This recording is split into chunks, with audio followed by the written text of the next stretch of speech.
ದೇಶವನ್ನು ಬೆಚ್ಚಿ ಬೀಳಿಸುವ ಅದ್ರಸ್ gang rape ಪ್ರಕರಣ ನೆನಪಿನಿಂದ ಮಾಸುವ ಮೊದಲೇ ಜಾರ್ಖಂಡ್ನಲ್ಲಿ 5 ಮಕ್ಕಳ ತಾಯಿಯಾಗಿರುವ ಜಾರ್ಖಂಡ್ನ ಡುಮ್ಕಾ ಜಿಲ್ಲೆಯಲ್ಲಿ ಮಂಗಳವಾರ ರಾತ್ರಿ ಈ ಅಮಾನ್ಯ ಕೃತ್ಯ ನಡೆದಿದೆ.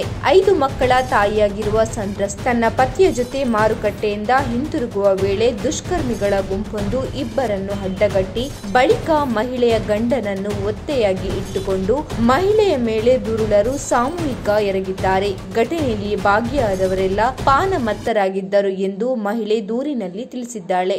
ಕರ್ನಾಟಕ ಸರ್ಕಾರದ ಕೃಷಿ ಬೆಲೆ ಆಯೋಗದ ಅಧ್ಯಕ್ಷರಾದ ಹನುಮನಗೌಡ ಬೆಲಕುರ್ಕಿ ಅವರು ಬಳ್ಳಾರಿಯ ಎಪಿಎಂಸಿಗೆ ಭೇಟಿ ನೀಡಿ ಶುಕ್ರವಾರ ಪರಿಶೀಲನೆ ನಡೆಸಿದರು. ನಂತರ ಸಭೆ ನಡೆಸಿ ಅಗತ್ಯ ಸಲಹೆ ಸೂಚನೆಗಳನ್ನು ನೀಡಿದರು. ಈ ಸಂದರ್ಭದಲ್ಲಿ ಕೃಷಿ ಇಲಾಖೆ ಜಂಟಿ ನಿರ್ದೇಶಕ ಶರಣಪ್ಪ ಮುದಗಲ್, ಎಪಿಎಂಸಿ ಕಾರ್ಯದರ್ಶಿ ಮೋಹನ್, ಆಹಾರ ಮತ್ತು ನಗರ ಸರಬರಾಜು ಇಲಾಖೆಯ ಜಂಟಿ ನಿರ್ದೇಶಕ ಶ್ರೀಧರ್ ಸೇರಿದಂತೆ ಎಪಿಎಂಸಿ ಸಮಿತಿಯ ಸದಸ್ಯರು ಹಾಗೂ ಅಧಿಕಾರಿಗಳು ಇದ್ದರು. ರಾಜ್ಯದಲ್ಲಿ ಈ ಬಾರಿ ಕೋವಿಡ್ ಕಾಣಿಸಿಕೊಂಡ ಕಾರಣ ಮನೆ ಮನೆಗೆ ತೆರಳಿ ಪ್ರಚಾರ ನಡೆಸುವ ಬದಲು ಅಭ್ಯರ್ಥಿಗಳು ಸಾಮಾಜಿಕ ಜಾಲತಾಣ, ಡಿಜಿಟಲ್ ಮಾಧ್ಯಮ ಸೇರಿದಂತೆ ಹೈಟೆಕ್ ತಂತ್ರಜ್ಞಾನಕ್ಕೆ ಮೊರೆ ಹೋಗಿದ್ದಾರೆ.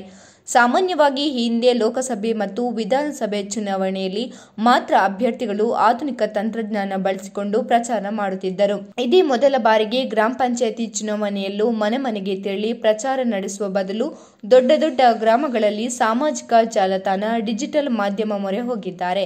ಮತದಾರರನ್ನು ತಲುಪುವುದಕ್ಕಾಗಿ ಅಭ್ಯರ್ಥಿಗಳು ಸಾಮಾಜಿಕ ಜಾಲತಾಣ ಹಾಗೂ ಸ್ಮಾರ್ಟ್ಫೋನ್ ಮೂಲಕ ಪ್ರಚಾರ ನಡೆಸಲು ಪ್ರಾರಂಭಿಸಿದ್ದಾರೆ. ಕೋಲಾರ ಜಿಲ್ಲೆಯ ಬಂಗಾರಪೇಟೆ ಬಸ್ ನಿಲ್ದಾಣದಲ್ಲಿ ನಿಂತಿದ್ದ ಬಸ್ಗಳ ಮೇಲೆ ಅಪರಿಚಿತ ವ್ಯಕ್ತಿಗಳು ಕಲ್ಲು ತೂರಾಟ ನಡೆಸಿದ್ದಾರೆ. ಪರಿಣಾಮವಾಗಿ 3 ಬಸ್ಗಳ ಗಾಜುಗಳು ಪುಡಿಪುಡಿಯಾಗಿದೆ.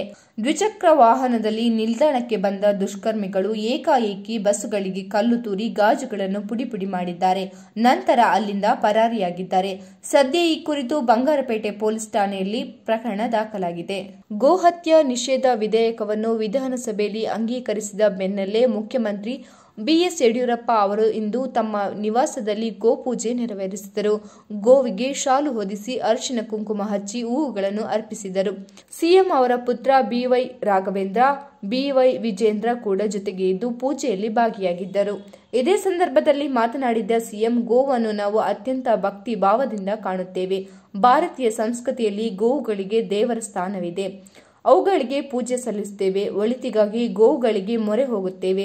ಇವೆಲ್ಲದರ ನಡುವೆಯೂ ಗೋಹತ್ಯೆ ಅಂತ ಕೆಲವು ಅಪಚಾರಗಳಿದ್ದು ಅದನ್ನು ತಡೆಯಲು ಗೋಹತ್ಯೆ ನಿಷೇಧ ಕಾಯ್ದೆ ಜಾರಿಗೆ ತಂದಿದ್ದೇವೆ. ಅಗತ್ಯ ಇರುವ ಕಡೆ ನಾವು ಗೋಶಾಲೆ ನಿರ್ಮಿಸುತ್ತೇವೆ. ಪಕ್ಷದ ಪ್ರಣಾಳಿಕೆಯಲ್ಲೂ ಈ ಬಗ್ಗೆ ಭರವಸೆ ನೀಡಿದ್ದೇವೆ. ನಮ್ಮ ಸರ್ಕಾರ ಗೋ ರಕ್ಷಣೆಗಾಗಿ ಬದ್ಧವಾಗಿದೆ ಎಂದು ಹೇಳಿದ್ದಾರೆ.